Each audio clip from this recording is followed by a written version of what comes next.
Atentemos para a santidade de Deus. No ano da morte do rei Uzias, eu vi o Senhor assentado sobre um alto e sublime trono, e as abas de suas vestes enchiam o templo. Serafins estavam por cima dele, cada um tinha 6 asas, com 2 cobria o rosto, com 2 cobria os seus pés e com 2 voavam. E clamavam uns para os outros, dizendo: Santo, Santo, Santo é o Senhor dos exércitos, toda a terra está cheia da sua glória. As bases do limiar se moveram à voz do que clamava, e a casa se encheu de fumaça. Então disse eu: ai de mim, estou perdido, porque sou homem de lábios impuros, habito no meio de um povo de impuros lábios, e os meus olhos viram o Rei, o Senhor dos exércitos. Então um dos serafins voou para mim, trazendo na mão uma brasa viva que tirara do altar com uma tenaz. Com a brasa tocou a minha boca e disse: eis que ela tocou os teus lábios, a tua iniquidade foi tirada e perdoado o teu pecado. Depois disto, ouvi a voz do Senhor que dizia: a quem enviarei? E quem há de ir por nós? Disse eu: eis-me aqui, envia-me a mim. Isaías 6, de 1 a 8. O texto citado faz parte de um contexto maior que vai até o versículo 13 e descreve o momento do chamado ministerial do profeta Isaías.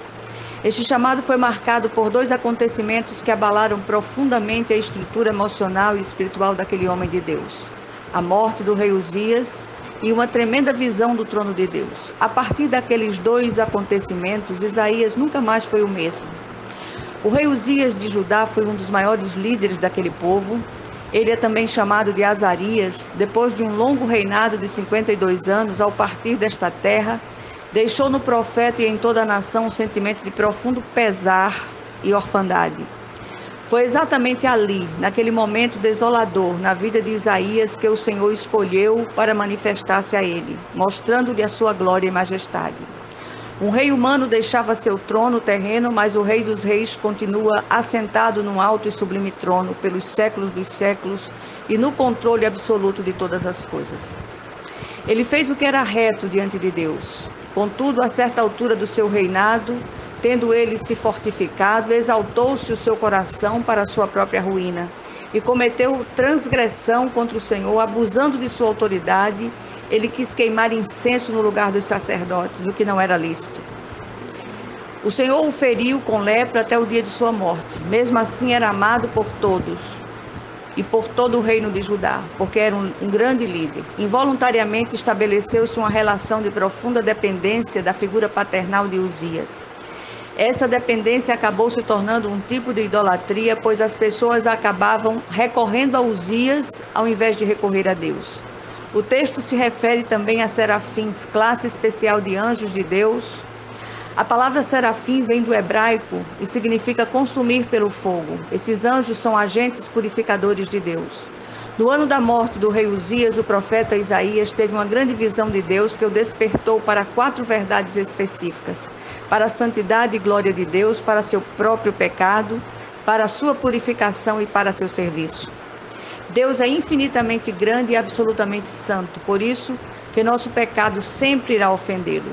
Nossas mentiras, nossas atitudes dolosas, nossas inclinações malignas, nossas atitudes imorais, nossas posturas impuras, nossas palavras frívolas, nossas rebeliões, milindres e tudo mais que procede do nosso coração pecaminoso. O grande problema quando não contemplamos a santidade de Deus é que nos tornamos cínicos e complacentes com os nossos próprios pecados. Quando alguém contempla a glória de Deus e tem uma percepção da sua santidade, o seu pecado, a sua miserabilidade aflora de modo irrefutável. Quando nos arrependemos, confessamos e abandonamos os nossos pecados. Os agentes purificadores de Deus entram em ação.